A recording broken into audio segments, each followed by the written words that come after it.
The cranberry sauce was still warm when my sister, Vanessa, dropped her bombshell announcement at our family's Thanksgiving dinner. She stood up from her chair at the head of the table, wine glass in hand, like she was making a toast to her own brilliance. The dining room fell silent, except for the soft clinking of silverware against china plates, as 23 relatives turned their attention to her. "I have some exciting news to share with everyone," she announced, her voice carrying that familiar tone of superiority she'd perfected over the years. "I've been helping Elena make some much-needed financial decisions that should have been made years ago." She gestured toward me with her glass, and I felt the familiar weight of nearly 24 pairs of eyes settling on me from around our extended family gathering. I continued cutting my turkey methodically, keeping my expression neutral and my movements calm. At 32, I'd learned that reacting to Vanessa's declarations only fed her need for drama and attention. She was 35, married to a successful orthodontist named Greg, and had appointed herself the family's financial advisor, despite having never worked outside of managing her husband's dental practice and organizing charity luncheons for their country club. Elena has been living in that tiny one-bedroom condo downtown for 6 years now, Vanessa continued, her voice growing more animated as she warmed to her topic. Same cramped space, same outdated kitchen with those horrible laminate countertops, never upgrading or improving her situation. She's been throwing money away on mortgage payments and property taxes when she should be building a real future. The murmurs of agreement started immediately. My cousin Jessica nodded vigorously from across the table. "I've been saying the same thing. That place is so small you can barely fit a dining table." Vanessa beamed at the support. "Exactly. So, I took initiative and listed it for sale through one of Greg's patients, who is a real estate agent. We got a buyer at $315,000, which is honestly more than that little place is worth in today's volatile market. The timing couldn't be better." The table erupted in enthusiastic approval. Aunt Beatrice clapped her hands together with genuine excitement. "Oh, Vanessa, that's absolutely wonderful. Someone needs to help Elena make practical decisions about her future." Uncle Frank, who owned 3 rental properties in the suburbs, nodded sagely from his position next to my father. "Real estate is about to crash anyway, with interest rates climbing. Better to get out now while you can still make a profit." My mother practically glowed with pride as she looked between Vanessa and me. "This is exactly the kind of family support we need during uncertain times. Vanessa has always been so good with money and long-term planning. Remember how she helped Aunt Susan refinance her house and saved her thousands?" She turned to me with that patient, slightly condescending expression she'd worn since I was a teenager, making questionable choices about college majors and career paths. "Honey, you should be grateful Vanessa took charge of this situation. You've always been too sentimental about that little place, and sentiment doesn't build wealth or security." I sipped my coffee slowly and smiled peacefully. "That sounds like quite an accomplishment, Vanessa. I'm sure you put a lot of thought and effort into this decision." The family interpreted my calm response as acceptance, maybe even gratitude masked by embarrassment at having my financial limitations discussed so publicly. They couldn't know that my tiny condo was registered with the Treasury Department's Financial Crimes Enforcement Network, FinCEN, as a monitored property under federal security protocols. They had no way of understanding that any unauthorized transactions involving the property would automatically trigger federal investigation procedures that couldn't be stopped or reversed once initiated.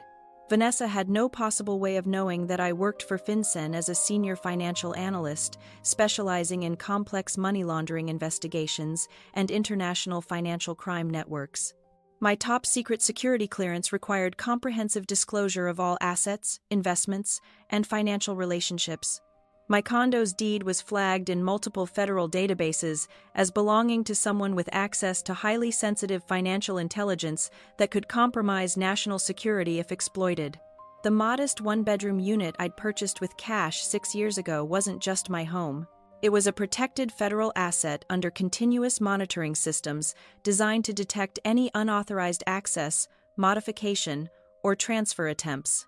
The location had been specifically chosen after extensive background investigations and security reviews conducted by federal agencies. My family saw a struggling government worker living paycheck to paycheck in a cramped downtown apartment that barely met their standards for adult living. They saw someone who drove a 7-year-old Honda Civic with a dent in the passenger door, shopped at discount grocery stores with coupons, and never took expensive vacations to exotic destinations like the rest of the family. They assumed my government job was some low-level administrative position that barely covered my monthly bills and offered no real advancement opportunities. When relatives asked what I did for work, I always said, financial analysis for the Treasury Department, which they interpreted as boring paperwork and number crunching that anyone with basic math skills could handle. What they couldn't see was that my security clearance restricted nearly every aspect of my financial life: where I could live, what I could purchase, how I could invest money, who I could associate with, what countries I could visit, and how I could conduct any financial transactions. Every asset I owned had to be disclosed, documented, and continuously monitored by federal security systems. The closing is scheduled for next Friday at 2 p.m., Vanessa continued, clearly savoring her moment as the family's problem solver and financial expert. I've already signed all the paperwork as Elena's power of attorney, so there won't be any delays or complications. The buyers are a lovely young couple from Greg's practice. He did their dental work last year and they're paying cash, so we don't have to worry about financing approvals or loan complications. My cousin Jessica leaned forward with obvious interest and admiration. You have power of attorney over Elena's finances? That's really smart planning for family emergencies and situations like this. Vanessa waved her hand dismissively, as if the legal complexities were minor details hardly worth discussing. Oh, I just forged Elena's signature on the necessary documents. She would have overthought everything and probably backed out at the last minute like she always does. Sometimes family has to make hard decisions for family members who can't see the bigger picture. The casual admission of forgery hung in the air like it was perfectly normal family business rather than a serious criminal act. Several relatives chuckled and nodded approvingly at Vanessa's practical approach to family problem solving. My father actually laughed out loud and shook his head with fond exasperation. That's our Vanessa, always cutting through red tape and bureaucracy to get things done efficiently. Uncle Frank raised his beer bottle in a mock toast. Sometimes you have to save people from their own poor judgment and indecision. Elena is lucky to have someone looking out for her best interests. I took another sip of coffee and maintained my peaceful, grateful expression. Vanessa had just admitted to identity theft, wire fraud, and federal property crimes in front of 23 witnesses, most of whom had encouraged or applauded her criminal behavior. She'd also committed multiple federal felonies by attempting to transfer monitored property without authorization from federal security agencies, but I said nothing about the legal implications or potential consequences. In approximately 18 hours, she would discover the severity of those choices through direct experience with federal law enforcement agencies. The rest of dinner passed with Vanessa receiving continuous congratulations for her initiative and family-minded thinking. She explained in detail how she'd found the buyers through Greg's dental practice connections, how she'd skillfully negotiated the price up from their initial $290,000 offer by emphasizing the prime downtown location and investment potential, and how she planned to help me find a more suitable and appropriate rental apartment in their suburban neighborhood. Elena can finally stop throwing money away on mortgage payments, property taxes, insurance, and maintenance costs, she declared while serving pumpkin pie with obvious satisfaction. Renting makes so much more sense for someone in her situation and at her income level. No repair worries, no property value stress, no market fluctuation anxiety, just simple, predictable monthly payments that free up money for other priorities. My grandmother, who was 87 and had always worried about my unconventional life choices, patted my hand with genuine affection. This is such a blessing, dear. Vanessa is really looking out for your best interests and long-term security. You should listen to her advice more often. The entire table murmured agreement and approval. I was surrounded by family members who truly believed they were witnessing an act of loving intervention and practical problem-solving, rather than the commission of multiple federal crimes that would result in years of federal prison, sentences, and permanent criminal records. After dinner, Vanessa pulled me aside in the kitchen while everyone else gathered in the living room to watch football and argue about politics. The kitchen was warm from cooking, and she looked flushed with wine and self-satisfaction as she loaded the dishwasher with the efficiency of someone used to managing household staff. "I know this feels sudden and maybe a little overwhelming," she said with mock sympathy, adopting the patient tone she used when explaining complex financial concepts to less sophisticated people. "Change is always hard to accept, especially when you've gotten comfortable with suboptimal situations. But sometimes, the people who love you have to make difficult decisions that you can't see clearly yourself." I continued drying the dishes she handed me and nodded thoughtfully. "I'm sure everything will work out exactly as it should, Vanessa. You've obviously put a lot of thought into this."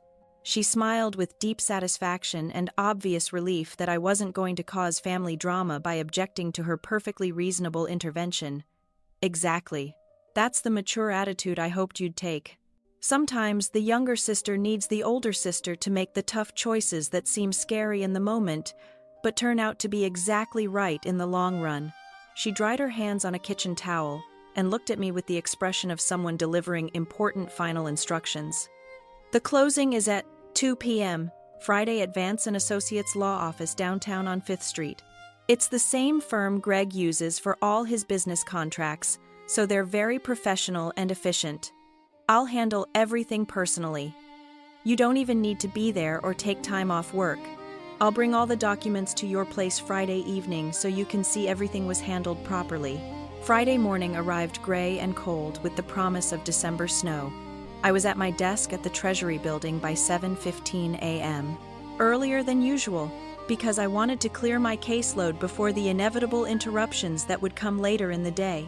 My office was on the 4th floor with a view of the Potomac River, and I spent the first 3 hours reviewing suspicious activity reports from banks across the Mid-Atlantic region. My current assignment involved tracking money laundering patterns in cryptocurrency transactions that showed signs of connection to international terrorist financing networks. At 11:47 a.m., my personal cell phone buzzed with a text message from an unknown number. "Elena, this is attorney Robert Vance from Vance & Associates. There's been an emergency situation with your property sale. Please call my office immediately. This is extremely urgent." I didn't call immediately. The word emergency in legal communications usually meant someone had discovered they were about to face serious criminal charges, and I had learned that immediate panic responses rarely improved anyone's situation. Instead, I finished analyzing a particularly complex wire transfer pattern that suggested shell company fraud involving 14 different financial institutions across 6 states, submitted my detailed report through secure federal channels, and then called the number at 12:23 p.m. "Miss Johnson, thank God you called back," Attorney Vance said, his voice tight with barely controlled panic. "There are federal agents at my office right now. FBI agents with warrants. They've seized all files related to your property sale, including the original contracts, financial records, and correspondence. They're saying the transaction involves federal property fraud, identity theft, and unauthorized transfer of monitored assets." I leaned back in my desk chair and looked out at the gray December sky over the Potomac. "That sounds very serious, Mr. Vance. What exactly are they telling you?" "They've issued warrants for document seizure and are treating this as a major federal investigation. They want to speak with your sister immediately, and they've asked for her current location and contact information." His voice cracked slightly with stress. "Miss Johnson, I need to ask you directly. Did you authorize your sister to sign any documents on your behalf regarding the sale of your property?" "No, I did not authorize Vanessa to sign any documents for me, Mr. Vance." There was a long pause filled only with the sound of his rapid breathing. "Oh my God. She forged your signature on federal property transfer documents. This isn't just civil fraud or family disputes. This is multiple federal crimes with mandatory minimum sentencing guidelines. The agents are talking about wire fraud, identity theft, and violations of federal property monitoring statutes." I could hear voices in the background of his office, official and authoritative tones that I recognized from my own work coordinating with federal law enforcement agencies. "Mr. Vance, I would recommend that you cooperate fully with the federal investigation and provide whatever documentation and information the agents require. They're asking me to contact your sister immediately to inform her that federal agents want to interview her. They're also asking about the buyers and whether they were aware that this involved federal property. This is a disaster, Miss Johnson. I could lose my license over this. At 1:23 p.m., my personal phone rang. Vanessa's name appeared on the screen. Elena, what the hell is going on? Her voice was shrill with panic and confusion. FBI agents just showed up at my house with official badges and warrants. They're saying I committed federal crimes. They want to arrest me and seize my computer and financial records. I was still at my desk, calmly reviewing case files and preparing for an afternoon meeting about cryptocurrency tracking protocols. Through my window, I could see federal employees walking between buildings, conducting the routine business of national financial security. That sounds very stressful and upsetting, Vanessa. Stressful? They're talking about federal prison sentences. They said something about monitored property and security violations and unauthorized transfer of federal assets. What does any of that mean? You work some boring government job doing paperwork. What security violations could possibly be involved? 2 federal agents in dark suits had indeed arrived at my sister's house at 1:15 p.m. Special Agent Kowalski from the FBI's Financial Crimes Task Force and Special Agent Miller from the Treasury Department's Criminal Investigation Division had spent the morning coordinating with federal security protocols and reviewing the automatically generated investigation reports. When property registered under federal monitoring systems shows unauthorized transfer activity, automated security protocols engage within hours according to established national security procedures. The FinCEN database had flagged my condo's attempted sale at 9:42 a.m. when the title company submitted preliminary paperwork to the county recorder's office. By 10:15 a.m., federal investigators were reviewing transaction details, confirming identity theft, and preparing warrants for document seizure and suspect interviews. Vanessa, I said calmly, maintaining the same peaceful tone I'd used throughout our Thanksgiving dinner conversation. You admitted at dinner yesterday that you forged my signature on legal documents to sell federal property. You committed wire fraud, identity theft, conspiracy to commit financial crimes, and attempted unauthorized transfer of monitored federal assets. Federal property? It's just your stupid little condo that nobody cares about. My condo is registered with the Treasury Department as a monitored asset under federal security protocols.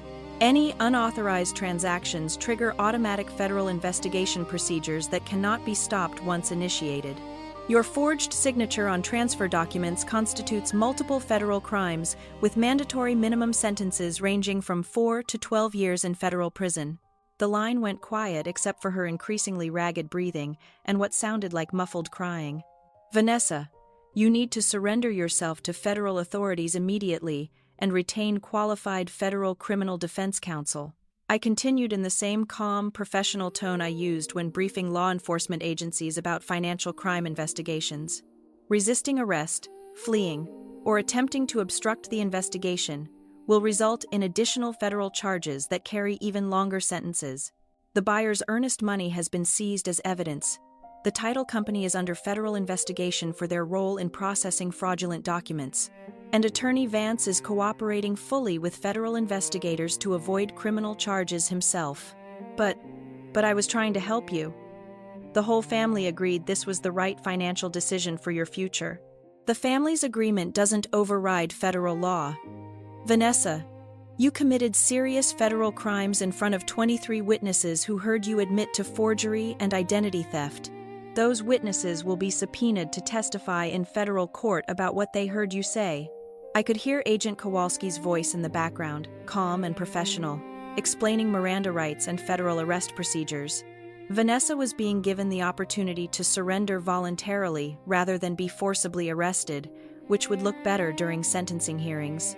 Elena, please, you have to stop this. Tell them it was all a misunderstanding. I cannot stop a federal investigation, Vanessa. Federal crimes have federal consequences regardless of family relationships or personal feelings. You committed the crimes. You admitted to the crimes in front of multiple witnesses, and federal law enforcement agencies are required to prosecute those crimes. At 2:47 p.m., Vanessa surrendered herself to federal authorities at the FBI field office downtown. She was processed, photographed, fingerprinted, and held in federal detention pending arraignment.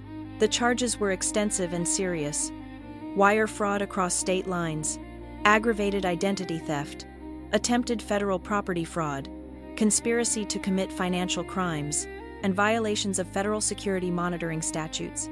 The U.S. Attorney's Office filed formal criminal charges within 72 hours. Vanessa faced a minimum sentence of 6 to 10 years in federal prison, plus restitution costs exceeding $85,000 for federal investigation expenses, legal fees, damages to all parties involved in the fraudulent transaction, and administrative costs for security protocol violations. The buyers, a young couple named Mark and Chloe Henderson, lost their $31,500 earnest money deposit and faced their own legal complications for attempting to purchase federal property through fraudulent means. However, federal investigators determined they were unknowing victims of Vanessa's scheme rather than willing participants in federal crimes. They still faced financial losses and legal fees exceeding $15,000. Attorney Robert Vance faced immediate disciplinary action from the State Bar Association for failing to verify signatures on federal property documents and for not conducting proper due diligence regarding property ownership and authorization. His law license was suspended pending investigation, and his professional liability insurance company initiated legal action to recover their anticipated losses from the federal investigation. Note: before we continue with the family's reaction to Vanessa's arrest, if this story of hidden identities and justice has grabbed your attention, please consider subscribing to the channel and sharing this video. It really helps me continue telling stories like this one. My family's reaction was predictable, but still disappointing. They called me heartless and vindictive for pressing charges against my own sister over what they characterized as a simple family misunderstanding that had gotten blown out of proportion by government bureaucrats. They couldn't comprehend that I hadn't pressed any charges at all. Federal monitoring systems had automatically detected the crimes and initiated prosecution procedures according to established national security protocols. My mother called me repeatedly, crying and begging me to fix this situation by talking to my boss or someone in charge who could make the federal charges disappear. She couldn't understand that federal crimes don't disappear because family members ask nicely, and that my job involved investigating financial crimes rather than dismissing them. At Vanessa's arraignment 2 weeks later, she appeared in federal court wearing an orange detention jumpsuit, looking pale and exhausted from her time in federal holding. She pleaded not guilty and attempted to claim she thought she was helping me make a wise financial decision that I was too emotionally attached to make myself. Federal prosecutors presented comprehensive evidence, including her recorded admission of forgery at the Thanksgiving dinner, financial records showing the detailed fraudulent transaction attempts, testimony from 23 witnesses who heard her confess to multiple crimes, and expert testimony from Treasury Department security officials explaining the federal monitoring systems. The federal judge denied bail, citing flight risk, the seriousness of federal property fraud charges, and the potential national security implications of unauthorized access to monitored federal assets. Vanessa would remain in federal detention until trial, which was scheduled for 4 months later. During the pre-trial period, federal investigators discovered that Vanessa had previously forged signatures on other family members' documents, including mortgage refinancing papers for our elderly Aunt Susan and unauthorized credit applications using our cousin's social security number. What had seemed like an isolated incident of poor judgment was revealed to be a pattern of financial fraud spanning several years. The additional evidence strengthened the federal case and eliminated any possibility of plea bargaining for reduced charges. Vanessa's defense attorney, a court-appointed federal public defender, advised her that federal conviction was virtually certain given the overwhelming evidence and witness testimony. 3 months later, facing mandatory minimum sentencing guidelines and overwhelming evidence that included her own recorded confession, Vanessa accepted a plea agreement to avoid an even longer sentence after trial. She received 6 years in federal prison, 4 years of supervised probation, and court-ordered restitution of $127,000 to cover all federal investigation costs, legal fees, damages to multiple parties, and administrative expenses for security protocol violations. The federal judge explained during sentencing that crimes involving federal security protocols carried enhanced penalties because they potentially compromised national security systems designed to protect sensitive government operations and personnel. Vanessa's actions had triggered expensive security reviews, protocol modifications, and enhanced monitoring procedures that cost taxpayers significant resources. My condo remained exactly where it had always been, registered under Treasury Department monitoring systems as the protected federal asset of a government employee with top-secret security clearance. The property couldn't be sold, transferred, or modified without extensive federal oversight, security reviews, and authorization from multiple agencies.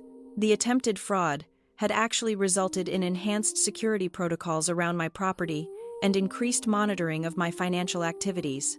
Federal security officials conducted comprehensive reviews of all my assets, relationships, and potential vulnerabilities that might be exploited by hostile actors seeking access to sensitive financial intelligence.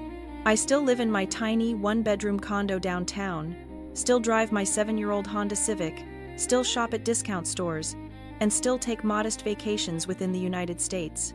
My family still doesn't understand that my lifestyle choices are partially dictated by security requirements rather than financial limitations, and I'm not authorized to explain the details of those requirements. The difference now is that family gatherings are much quieter and more subdued. Vanessa won't be eligible for release until she's served her full federal sentence, which doesn't allow for early release or parole. The relatives who encouraged her criminal behavior now face their own financial consequences. 12 family members received federal subpoenas as material witnesses in criminal proceedings, costing them thousands in legal fees and lost work time. Several family members have faced enhanced scrutiny for their own financial activities after being associated with the federal financial crimes case. Uncle Frank's rental property business was audited by the IRS, and 2 cousins had their security clearances at their own government jobs reviewed after being connected to federal fraud investigations. My mother calls occasionally to ask when I'll forgive Vanessa and help with her legal expenses and commissary money for federal prison. I explain calmly that federal crimes carry federal consequences regardless of family relationships, and that the U.S. justice system doesn't recognize family forgiveness as grounds for dismissing charges or reducing sentences. She doesn't understand that my security clearance actually prohibits me from providing financial assistance to family members convicted of federal crimes, particularly those involving financial fraud and security violations. Any such assistance would jeopardize my own career and potentially result in criminal charges against me. Last month, I received a letter from Vanessa at the Federal Correctional Institution where she's serving her sentence. She wrote that she finally understands she committed serious crimes with serious consequences, but she still doesn't understand why I never warned the family about the potential legal problems with their suggestions. She asked why I didn't stop her before she destroyed her own life and caused so much damage to other people. I wrote back with a simple, honest response. Federal law doesn't require warnings before prosecuting crimes. You made your choices based on your own assumptions and desires. My job was never to prevent you from making those choices or to protect you from their consequences. The letter came back 3 weeks later marked, "Return to sender. Inmate transferred." Apparently, Vanessa had been moved to a different federal facility, possibly due to disciplinary issues or security reclassification. I still sip my coffee quietly at the few family gatherings I attend. I still smile and stay calm when relatives make assumptions about my life, finances, and career prospects. The difference is that now they're much more careful and hesitant about offering suggestions regarding my property, financial decisions, or life choices. Some lessons about federal law and personal responsibility can only be learned through direct experience. Federal prison provides excellent education in the long-term consequences of financial crimes, identity theft, and unauthorized interference with federal security systems. My condo remains exactly where it belongs, under federal protection and monitoring systems, just like it's always been since the day I purchased it, with full disclosure to Treasury Department security officials 6 years ago.